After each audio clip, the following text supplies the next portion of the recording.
Good morning. It's Wednesday, August 6th, 2014. This is Tech Talk Today, episode 39, and brace yourselves because I'm joined by the wonderful Angela Fisher. Hey there, Andrews. Hello. And, of course, time-appropriate greetings to those in our Mumble Room. Hello there, Mumble Room. Hello, time-appropriate greeting. It sounds like there's like two people in there, but there's actually more than that. All right, so let's start with something that Angela and I are going to get a little nostalgic about. Yesterday, rather unceremoniously, Justin.tv announced it's shutting down after 7 years. Justin TV was created by Justin Kahn and Emmett Shear, I think is how you say his last name, and Michael Seibel and Kyle Vogt in March 2007. You think I got those names right? Close enough. For the most part. Yeah, Twitch yesterday announced that the Justin.tv, notice they say Twitch announced that the Justin.tv website, mobile apps, and the APIs are no longer in service.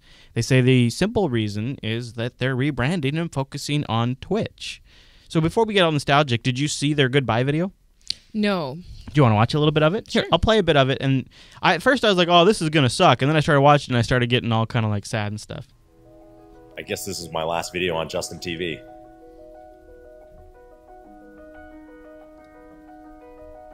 So JTV was born out of Justin and I driving around Boston in a car, and we were talking about, wouldn't it be awesome if somehow we could like broadcast this conversation, this stuff that's going on in our lives on the internet live.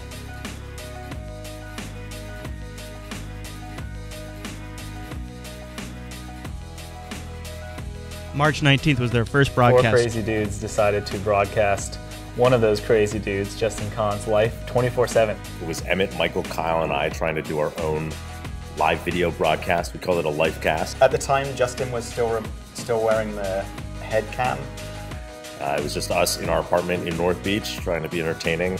Who thought that Justin was just hilarious at parties, and so they had to get that on camera. And they just kind of got started, and they, sure enough, they streamed a lot. It was mostly quite boring. Justin's life. I want to note that it's Justin's life, not my life. What is like the all-time most bizarre thing that's happened when you've had it? Check this out. This will wrap it. Police raided us one time. Did you see this? A viewer called a prank in. San Francisco Police! Who's here? Can we get stabbed in the chest in here? No. Shit. I still don't quite understand why Justin was willing to do it. Then Justine Azaric, also known as iJustine, joined the network on May 29th, 2007, so they started in March. And lo and behold, here's this performer, Justine, and we had Justine.tv after Justin.tv. It was just so perfect. I was a life caster. So I'm a little sad because not only is the service shut down, but as of June 15th, you can no longer get your archive videos, and some of your best stuff's on there. I know. Some of your old school faux shows are on there. Well, and I mean, the birth of the faux show is on there. Yeah. You know? Yeah. And singing Jupiter at Night intros and, Murphy and Galactrix. And Yeah. In fact, I just saw Galactrix go live on Justin TV just the other day. I What got an a email. jerk. Yeah, no. So it says that it shut down because, or it said it shut down since rebranding the company to Twitch Interactive. Yeah, back in February. So is Justin TV Twitch now? Yeah. Oh, okay. So it's just a new. Justin TV came first, then they launched Twitch, which really ran on the same infrastructure, except for Right. Twitch was a rebranding focused on gaming. Then they started adding more and more features to Twitch, and then they just realized, wait a minute, we're getting a lot more traction when we focus on this niche. Now, here's the downside: is they'll automatically migrate your Justin.tv account over to Twitch, but Twitch is only for gaming content. So, Oh, is it? Yeah. Oh, okay. Well, that's too bad. Yeah.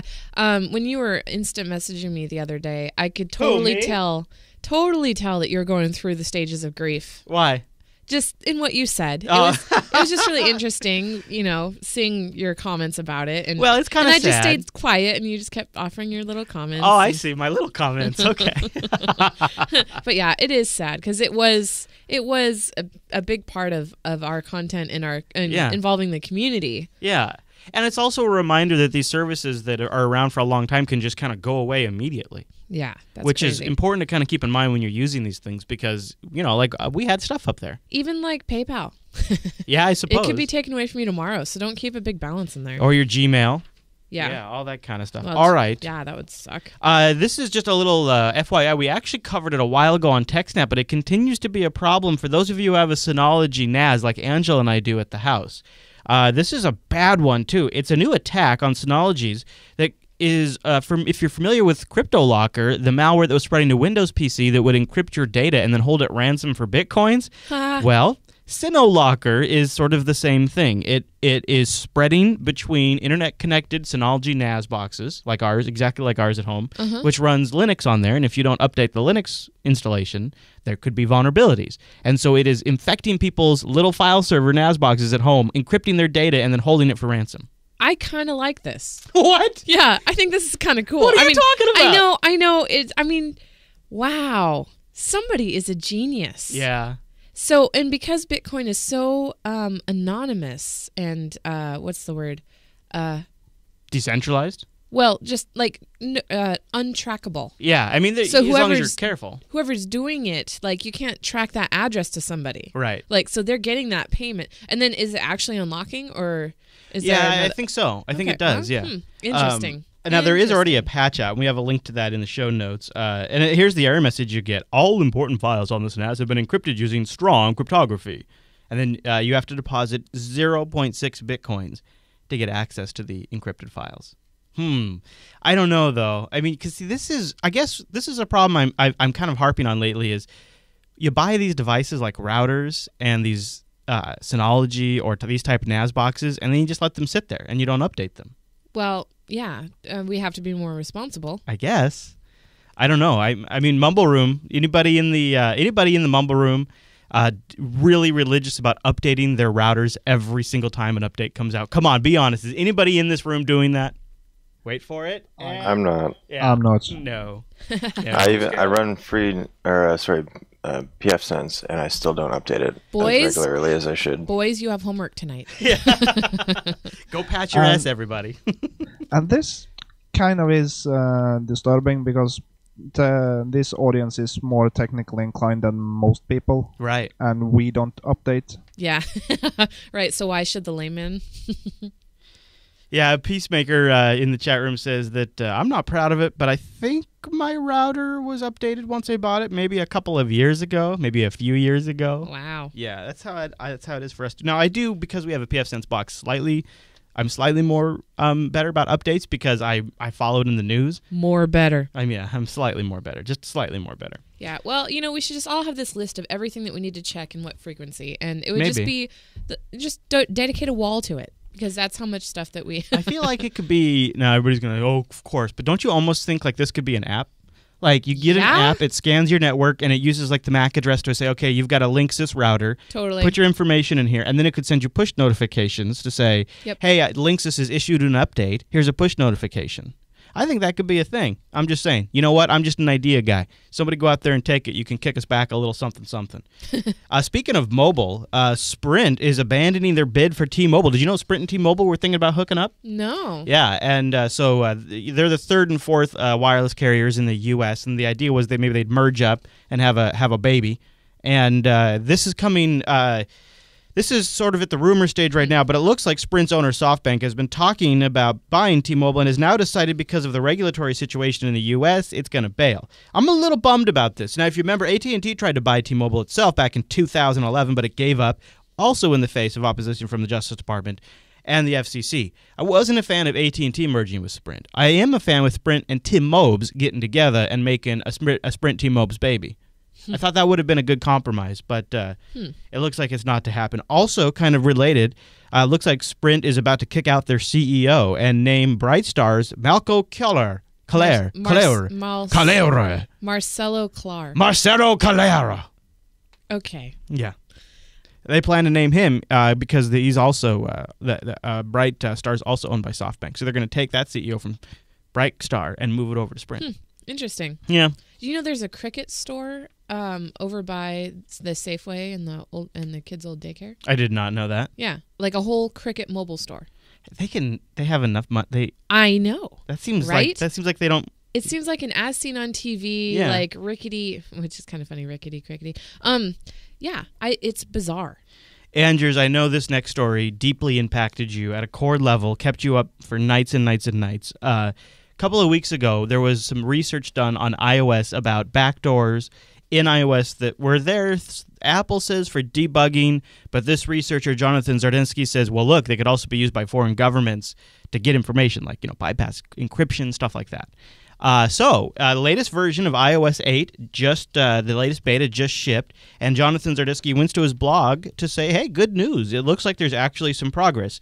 Shortly after his talk at HopeX, it looks like Apple has released beta 5 of iOS 8.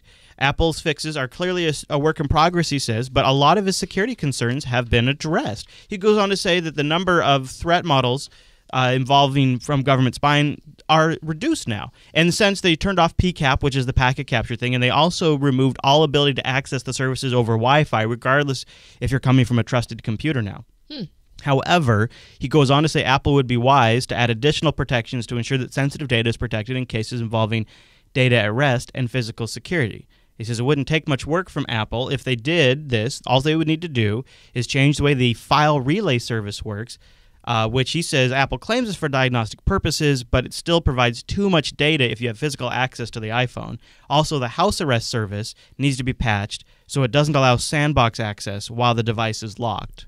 What cute terminology. Sandbox and house arrest. I don't know if I like the house arrest one. I like sandbox. House arrest, that's a little freaky to me, don't you think? Like, why is there a service on my phone called house arrest? Yeah, that's I don't weird. like that. Speaking of phone. Okay, Andrews. We got. I saved the best thing for last. And Mumble Room, you guys are also welcome to jump into this. We're going to do a little public service. So I saw this interesting Kickstarter project that's going on. And Angela, you're going to decide, should we fund it? Okay. All right. Should we put our money on... All right, sell me. Here's what it is. It's Light Freck, Light Freck, the first genius light bulb with HD audio. Genius light bulb.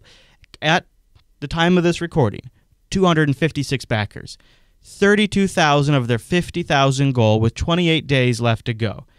It's a genius multifunctioning HD light bulb. Are you sold yet? No. Okay. All right. So next step, I'm going to play the video. We'll see if the video sells you. Okay. Are you ready? Yep. All right. Here we go. This is my vision. Light and sound have always gone hand in hand. So I thought, let's put it in one place.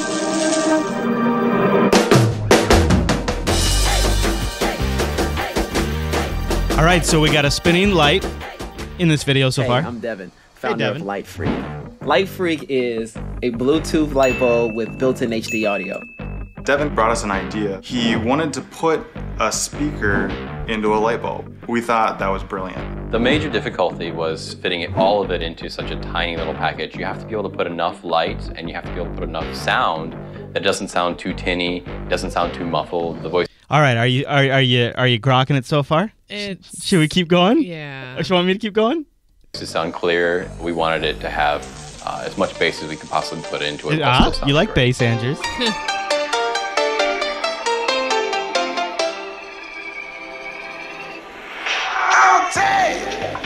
Says better sound quality than the Beats pill. We have a lot of technology in here, which allows us to do a lot of things. We can. All right, it does a Wi-Fi mesh network. It has 800 lumens for the brightness. It's RGBW dual LED lights, which means it can do the whole color spectrum there. Use it for an intercom. We can use it for a speaker system.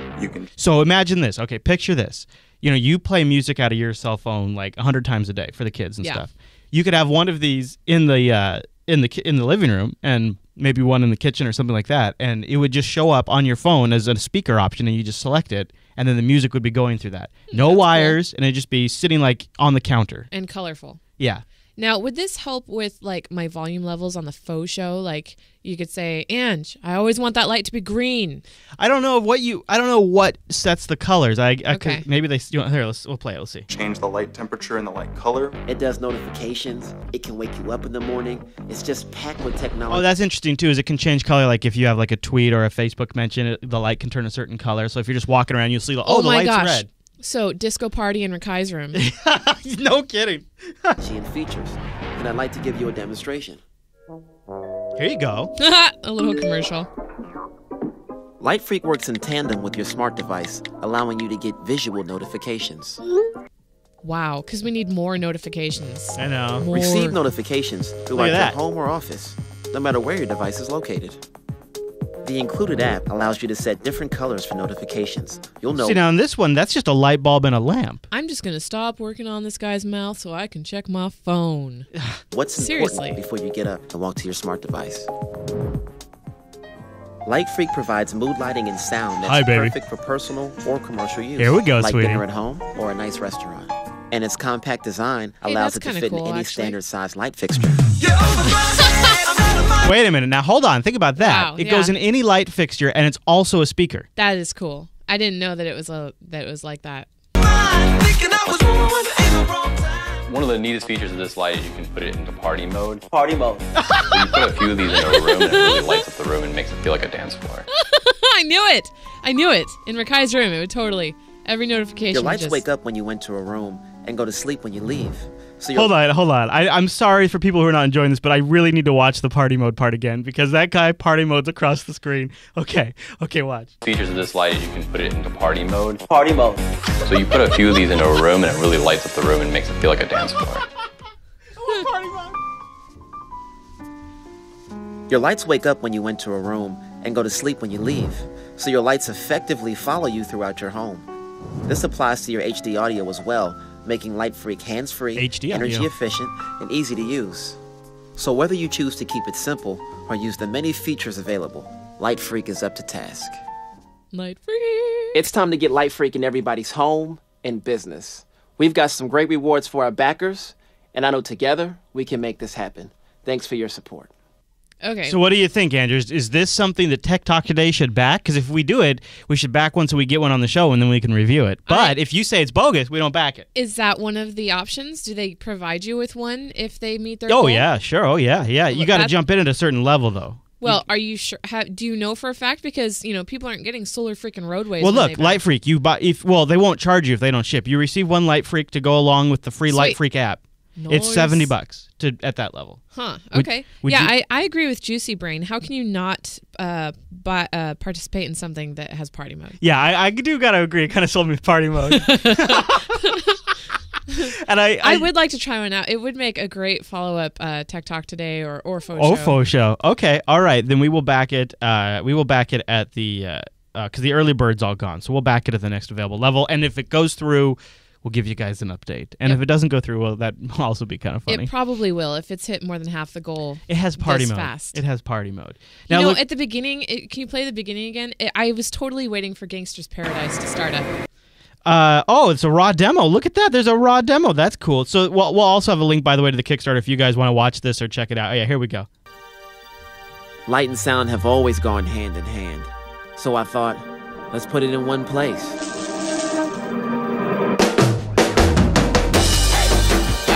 You thought that was going to be Gangster's Paradise? I don't know. I was just waiting. Just his voice and the profound light and sound. I don't know. I was just expecting Yeah, I think that's. Yeah. I don't know if it. I agree, Rika. I don't know if it. We have Philip Hughes here in the studio. Yeah. But they don't have party mode, so I think that guy just beat them by default. Speaking of party mode, you know what else has some party mode? Patreon.com/today, where you can support the Jupiter Broadcasting Network and keep us going in party mode. This is where you can invest in our future projects, our expansion, keep us a little weird, and help us hire the contractors we need to keep things going. We are weird. Well, I just mean we don't have to go all that commercial. We're just responsible to our audience. And over on Patreon.com/today, we also have some recommended pledge levels where you can go down and see what your money will go towards. And one of those levels includes a swag level. Yep. And those swag people just got an email from me letting them know that I have ordered their Tech Talk Today mugs. Ooh. They are on the way. They'll be to you within the next 1 to 3 weeks, probably, because half of our $48 a month subscribers are international. That's awesome. Yeah. That is really cool. It is really cool. And it would be kind of neat, too, if you wanted to, once you got your swag mug, to take a picture and send it to Angela Jupiter Oh, Broadcasting. that would be awesome. I meant to put that in the notes, but I don't want to apply any pressure and make Right, them you feel don't like they have have to. No. But If you that want- would be really cool. If you want to take a Tech Talk Today selfie and send it to AngelaJupiterBroadcasting.com, that'd be neat. And you can, too, go over to patreon.com/today and join the swag pledge level. And from time to time, as a thank you for your investment in our network, we will send you out some free swag. There's not necessarily a set schedule yet. We're trying to work it out. This is still a bit of a work in progress, but we're finding a balance for profitability and what we can do internally from an operational standpoint, and we'll keep you guys in the loop. Patreon.com/today. And you know what I'm doing right now as we record this show, Andrews? What? Brining a chicken. Oh, yeah, nice. Yeah, I'm going to be barbecuing a whole chicken after. And how good is that whole chicken on the barbecue? Totally thought you said Brian in a chicken. No. Yeah. No, that would be... Brining a chicken. Good. How good is that chicken? Nom, nom, nom. Yeah, it's really good. So I'll tell you all about barbecuing the best chicken, and it is the crock pot approach to making chicken. You just have to do a little bit of prep, and then you put it on the barbecue, and you go about your day for hours and let it cook, and then at the end you'll have the best chicken ever. I'll tell you about the recipe tomorrow. What? Other people heard what I heard too. Yeah. It could be because my mouth is asleep. It just doesn't want to. My mouth's like, oh, bro, you want to wake up? Sorry, mouth sleepy. All right, Andrews, there's this new device. I know we just already decided to get party mode lights, but there was one more thing I thought we could add to the Fisher household that would greatly improve our entertainment. Oh, boy. I think it's going to change up the movie industry forever. Oh, boy. It's going to give people new access to information, and I'm really excited. So I'm going to show it for you, and then maybe we can decide if we can get one, okay? What? Yeah, are you ready? What is this? You're bombarding me with, we need to spend all this money? Here we go. All right, get the checkbook out, sweetie. Shaping up your video is as easy as this with the HR7100 video recorder from JVC. With color-coded feather touch controls, fast shuffle search, a 10-day timer, and full-function remote control. JVC's HR7100 is simply great video, and its very affordable price makes it great video value, too. The HR7100, simplicity in motion from JVC. Available at 6 Points TV and Video, Video Express, and Video Trend.